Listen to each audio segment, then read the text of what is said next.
produzca interiormente con poder, para que por la fe Cristo habite en sus corazones y para que, arraigados y cimentados en amor, sean ustedes plenamente capaces de comprender con todos santos cuál es la anchura, la longitud, la profundidad y la altura del amor de Cristo. En fin, que conozcan ese amor que exceda todo conocimiento, para que seáis llenos de toda la plenitud de Dios. Y aquel que es poderoso para hacer todas las cosas excedan a lo que pedimos o entendemos, según el poder que actúa en nosotros. A Él sea dada la gloria en la iglesia de Cristo Jesús por todas las generaciones, por los siglos de los siglos. Amén. Hermoso texto, muy profundo en lo demás, muy teológico, muy doctrinal, muy cristocéntrico, ¿cierto? Muy teontológico, hablando del Padre, ¿cierto? Como creador de todas las cosas. Nuestro hermano Pablo visitó por primera vez la ciudad de Éfeso al final de su segundo viaje misionero.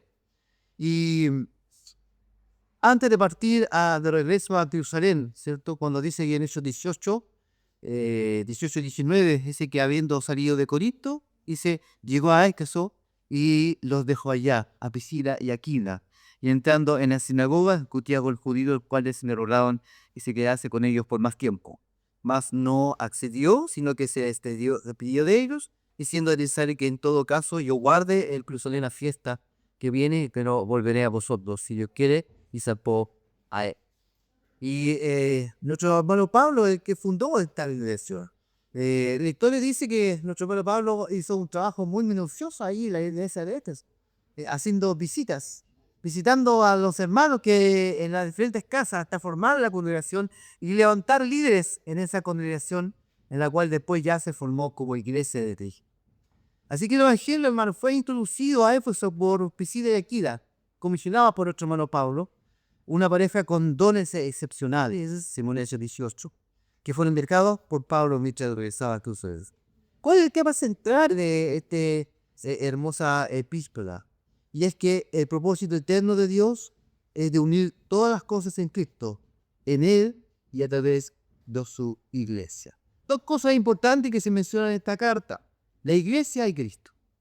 La suficiencia en ti y la búsqueda constante de su amor y su gracia, ahora en las dificultades y persecuciones que pueda tener el pueblo de Dios. Esa es la carta, esa es la parte fuerte que tiene esta carta. Y ciertamente creo que será y es para nosotros también un aliciente para poder entender cómo Cristo está siempre dirigiendo y visitando su iglesia, la cual son cada uno. Amén. El tema de la iglesia ahí en la carta de los Efesios, efectivamente no se refiere solamente a una congregación local, se refiere a todo el cuerpo, a cada uno y el que compone la iglesia de Cristo. El término indica aquí el cuerpo, el edificio, la esposa de Cristo. La totalidad de los salvados que tienen acceso por medio de Cristo en un mismo espíritu al Padre. Esta carta fue escrita de cautiverio. ¿Ya? Es una carta de la cual se le llama la epístola de la cautividad de Pablo. Una carta que yo creo que hubiese sido muy difícil para nosotros, humanamente hablando, escribir una carta con tanto amor y voz, estando encarcelados. ¿Ya? Y cuando nos sentimos encerrados, estamos como ahí desesperados, ¿cierto? Cuando nos vemos acorralados, no hayamos qué hacer. No se nos ocurre más que buscar la forma de salir. Pablo, efectivamente, con la revisión, obviamente, de su espíritu Santo, escribe una carta de amor y de gracia a su vida, alentándolo, aún en las dificultades que él está viviendo. Ejemplo para nosotros, a pesar de lo que podamos estar viviendo, aún así debemos conservar la fe, la confianza en tus hijos. Y el capítulo 3, entrando ya al capítulo 3, Pablo habla de su condición actual. Si ustedes pudieron darse cuenta de lo que el texto decía, él habla amorosamente del llamado que el Señor hizo a su vida, a predicar a los gentiles, a los que no eran parte del pueblo judío. Por eso se dice que Pablo es llamado a tejiles, a hablar del evangelio y a hablar de las buenas nuevas, que son para todos los que le reconocen como Señor y Salvador. Por eso está claro cuando dice ahí en el versículo 6 del capítulo 3 de Efesios, Ahora sabemos que por medio del Evangelio dice, los no judíos son coherederos y miembros del mismo cuerpo y copartícipes de la pobreza en Cristo.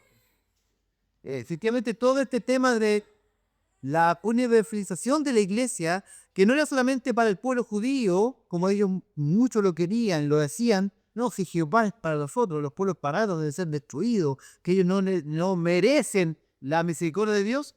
Desde el libro de Hechos empieza esto de expandir y hablarle a los apóstoles a través de visiones, ¿cierto? A través de la palabra misma, que el evangelio es para todos, que abarca a todos los que de una u otra forma están a nuestro alrededor, que no hay acepción de personas con respecto al evangelio. Y nosotros a veces hacemos excepción de personas, ¿no? No, que el evangelio es paganos, necesita compasión del Señor. O a veces nos da tanta rabia con alguien que nos cuesta a veces demostrar el amor de Dios a él o a aquella persona. Pero el Señor nos dice que el evangelio es para todos.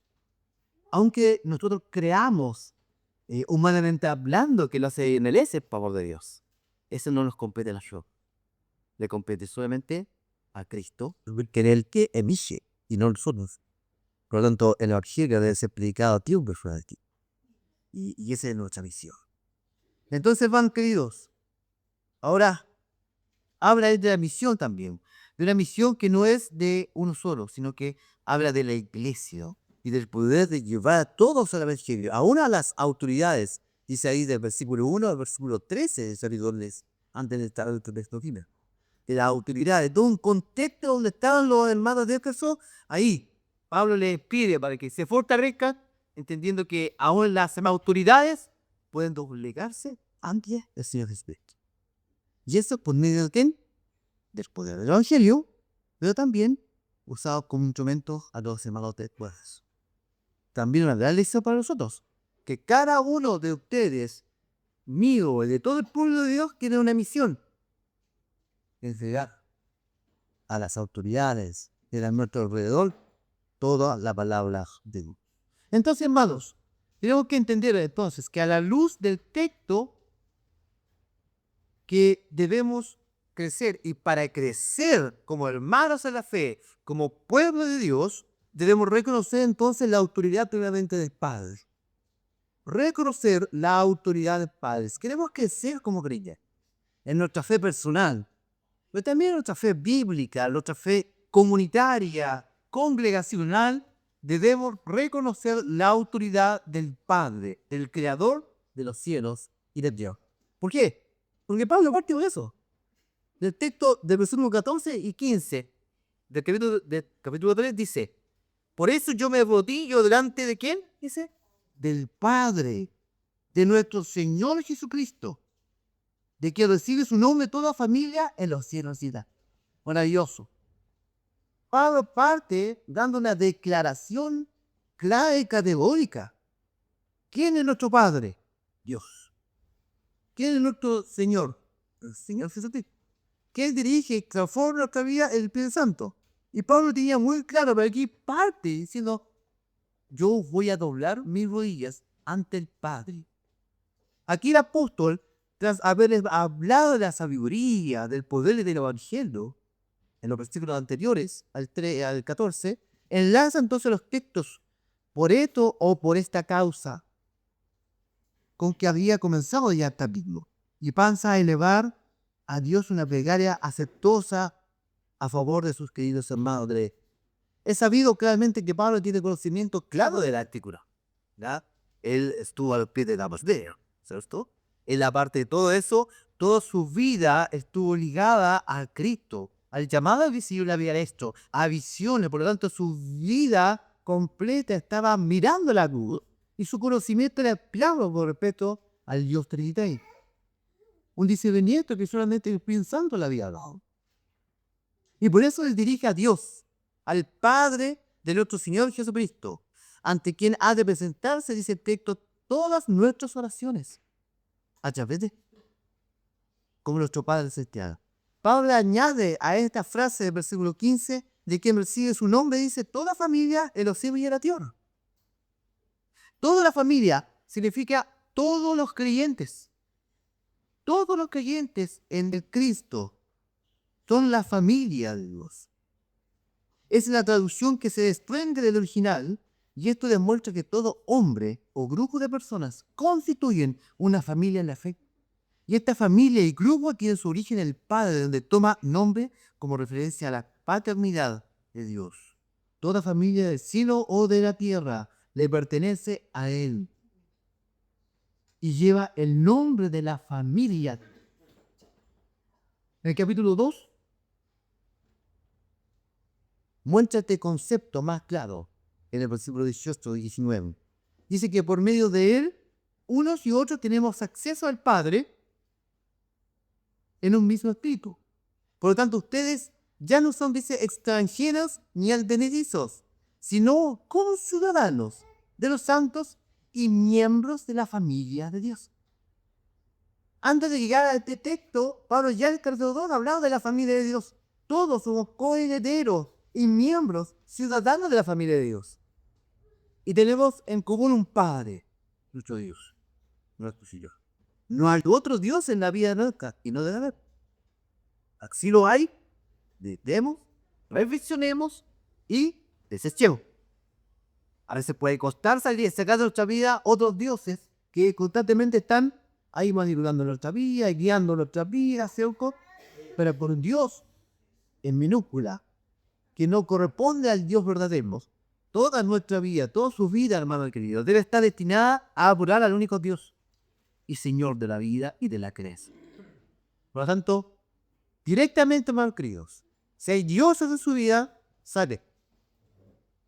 Porque ciertamente no le va a llevar a nada. Eso es adulterar. Es poner el gorro al Señor. Es en contra de esto. A veces nos quejamos porque no vemos las bendiciones de Dios. No, si Dios no me bendice, no, si Dios se alejó de mí. Pero voy, yo estoy veando y no es decirlo aquí. En primer lugar, se lo sido que puede responder con un no. El punto es entender por qué él dice no. Y el punto de entender si ese no, ¿cuál es la raíz? ¿Será que yo no estoy haciendo bien las cosas conforme a la palabra del Señor? ¿Será que estoy basando mi esperanza y confianza en otras cosas y no en el Dios Padre? Y por eso no veo las bendiciones, aunque las tengo. A veces somos ciegos. Tenemos ricas bendiciones del Señor, muchas bendiciones del Señor. Pero a veces no vemos las bendiciones de Dios porque nuestros ojos están cegados, porque estamos buscando otras cosas que no son el Dios mismo. El Dios que creó todo, el que envió a su Hijo y que nos dejó al Espíritu Santo. Entonces, antes de quejarnos porque no vemos la bendición de Dios, veamos realmente qué pasa.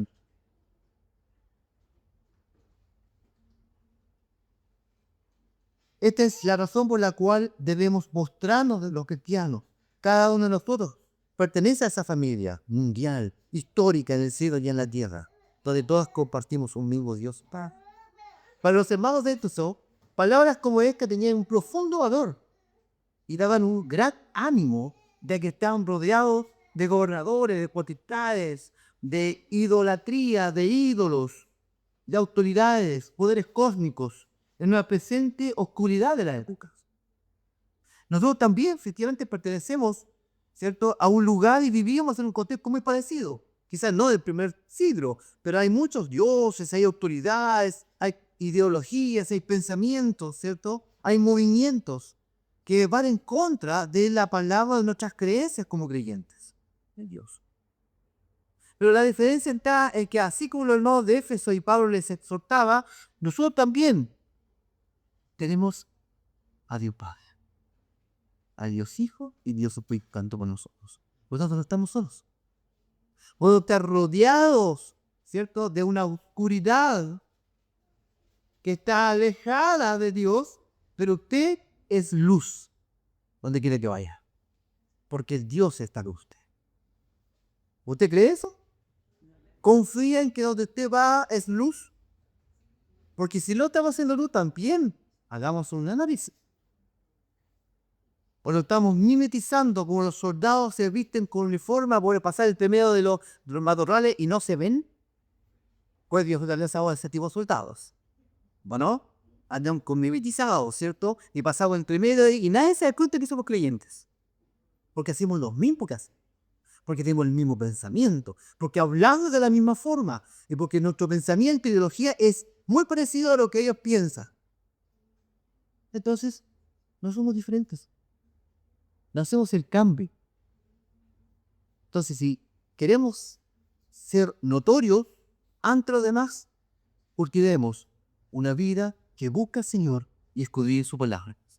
Y seamos obedientes. El día que a usted o a mí o a cualquier nosotros nos estén apuntando con el dedo y nos digan que somos anticuados, que nos andamos arrepintiendo a cada rato, que somos fome, que vivimos a la iglesia todos los domingos, en vez de disfrutar un partido de fútbol, un asadito, voy a tomar con los amigos, el día que nos digan eso es porque estamos siendo notorios quiénes somos. Así que analicemos nuestros vecinos. Pero hermano, de eso se están viendo temas muy parecidos. Pero ellos confiaban en que tenía su Dios Padre con ellos. Y Pablo les exhorta diciendo, sí, es así. Dios está con ustedes. No están solos. Y para eso, ustedes deben dar testimonio de lo que Cristo ha hecho a través de mi Padre. La postura que hace Pablo aquí es, dice, doble mis rodillas. ¿Alguien de ustedes ha orado de rodillas? Lo que pasa una vez, algunos de nosotros hemos orado en rodillas, ¿cierto? Cuesta, ¿no? Como incómodo, ¿cierto? Después de un ratito, como que la rodilla empieza a pelear. Porque estamos más viejitos, de repente como que la rodilla empieza a moverse, buscamos posiciones. No es una posición incómoda, ¿cierto? Pero es interesante porque la postura de doblar las rodillas de oración era muy, muy habitual en el primer siglo.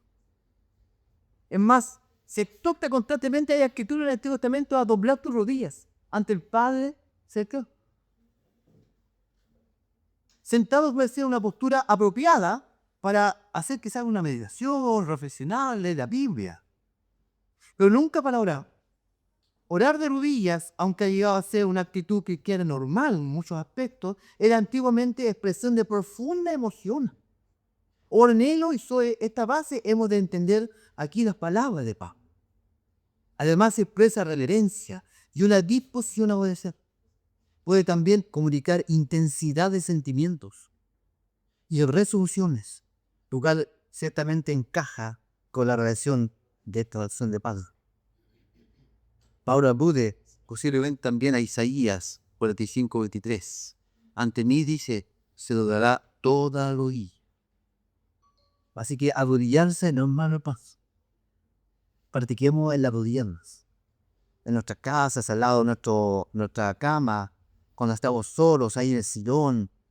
Es una señal de humildad, de humillación ante el Dios poderoso.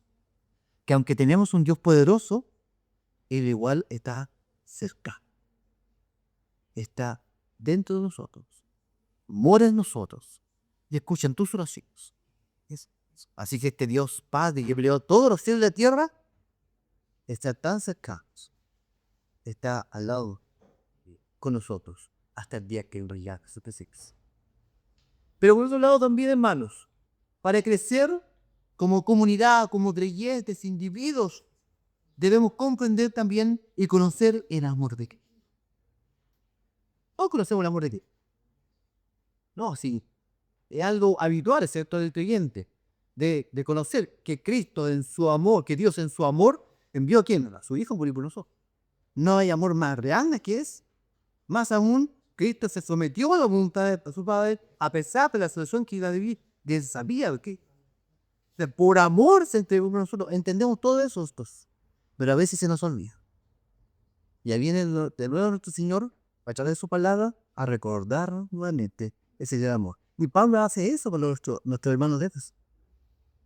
Dice el versículo 16 al 19, para que por su espíritu, está bien, ¿no? Sí, para que por su espíritu y conforme a la riqueza de su gloria los fortalezca interiormente con poder, dice, para que por la fe Cristo habite en sus corazones y para que arraigados y cimentados en amor, sean ustedes plenamente capaces de comprender con todos los santos cuál es la anchura, la longitud, la profundidad y la altura del amor de Cristo, ¿cierto? Al fin dice que conozcan ese amor, que exceda todo conocimiento, para que sean llenos de toda la plenitud de Dios. ¿Cuál es la razón de doblar la rodilla acá? ¿Por qué dobla la rodilla? Aparte de lo que ya comentaba. Es decir, sabe a quién le está dirigiendo, ¿no? Una de las razones, aparte de lo que ya habíamos mencionado, es que él quiere pedir a Dios por sus hermanos veces. Un amor profundo por ellos. Ellos estaban tristes porque él estaba en la casa. Y el contexto de el que están viviendo. Cada acontecimiento que a Pablo le estaba ocurriendo era para fortalecer más su amor por su Señor. Y este es su deseo también para sus hermanos.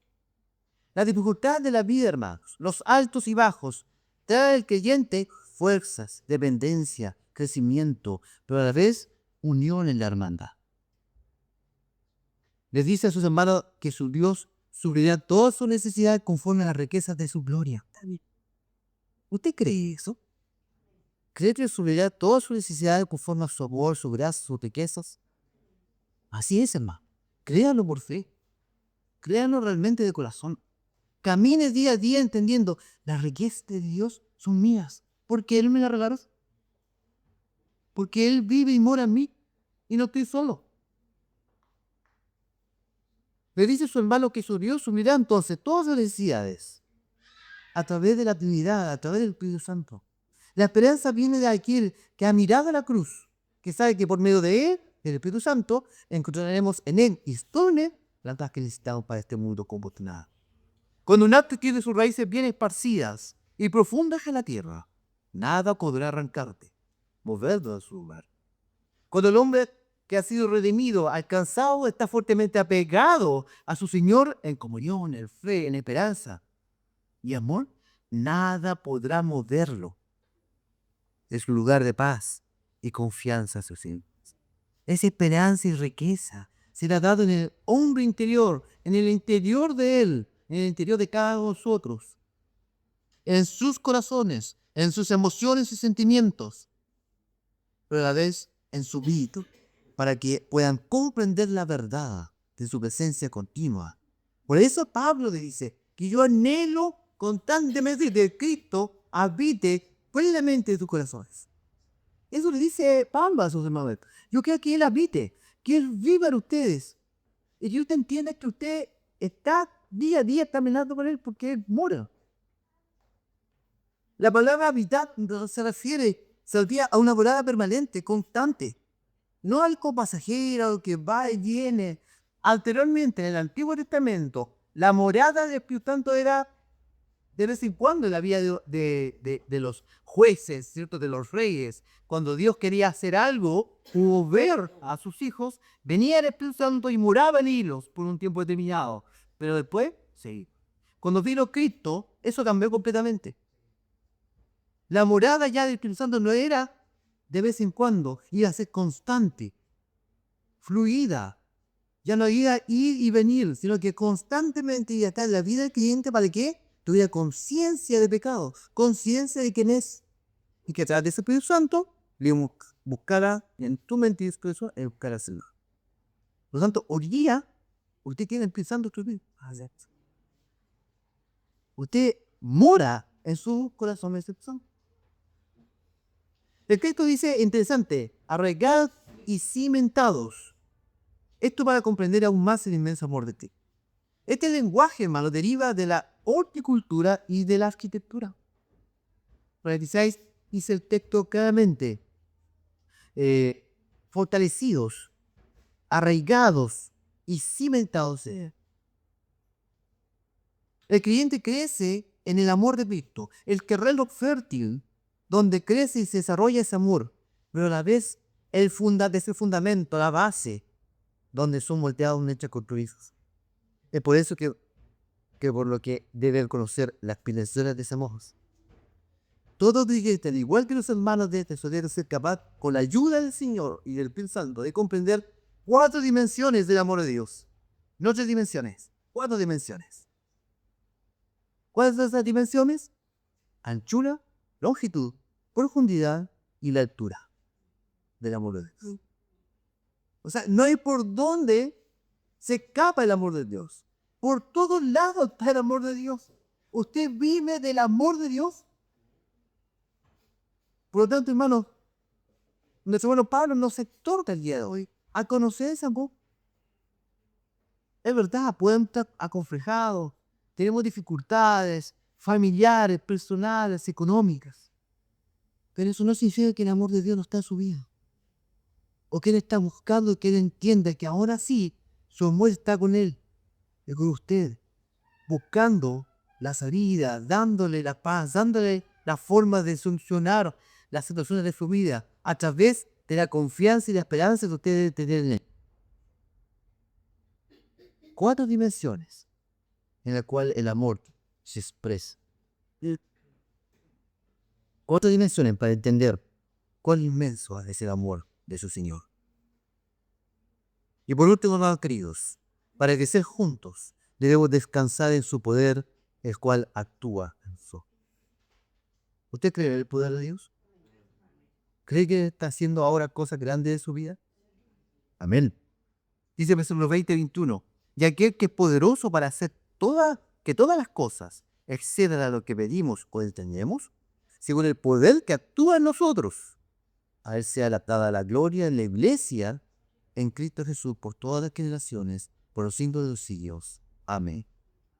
La sublime oración del apóstol concluye señalando que Dios contestará todas las oraciones por su poder.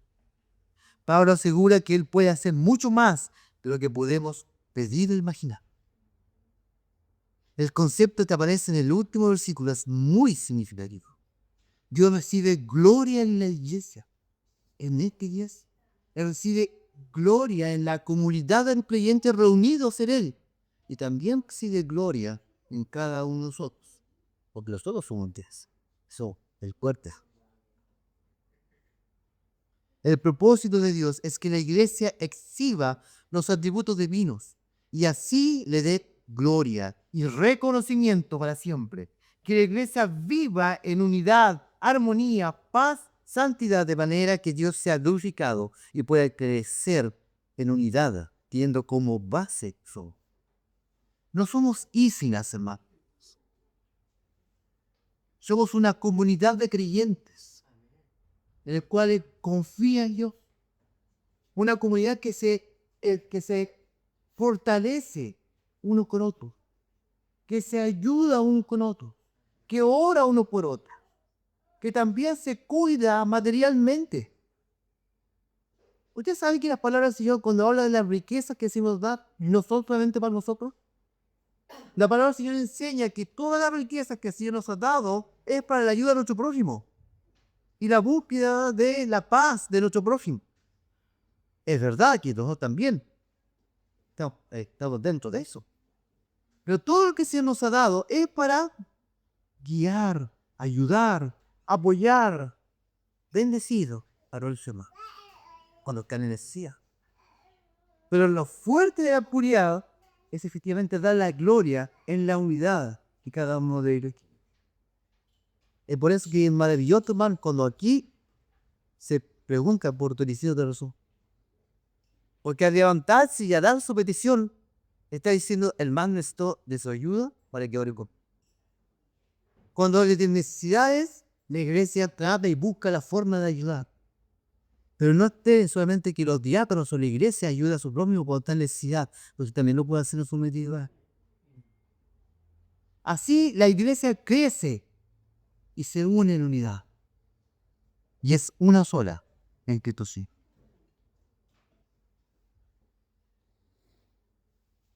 Filipenses 1:6 dice, estoy persuadido de esto, que el que comenzó la buena obra, ¿qué más dice? La perfeccionará hasta el día, hasta el día que Él venga. Él va a perfeccionar la obra de nosotros. Pero para eso debemos entender y confiar en su poder, que actúa en nosotros, más de lo que imaginamos. Él es poderoso, es el dueño de las riquezas, del oro, de la plata, de todo lo espiritual. ¿Por qué no confiar en Él entonces? ¿Por qué no entregar el día a Él de una vez por todas? Y sacar de nuestra cara o de nuestro rostro, de nuestro corazón, la amargura, la tristeza. Y decir, Señor, necesito de ti. Quiero confiar, dame el gozo de vivir día a día contigo. Y yo les aseguro que ese poder va a estar en ustedes. Esta doxología final sirve una vez más para recordar a los lectores y a nosotros de lo que es el poder de Dios, inmenso y lleno de gracia, que actúa en ellos y en nosotros, que no es para satisfacer pedidos egoístas, sino para promover la esperanza plena de confianza en su nueva creación y presiones que correspondan con la intención de Dios para la iglesia en esta era. La doxología es notablemente insólita al pedir que la gloria sea dada a Dios por medio de ellas. Pero esto es abominable, dada la visión de la iglesia en el plan cósmico de Dios que agudizará. Es también una invitación implícita a cada uno de nosotros a que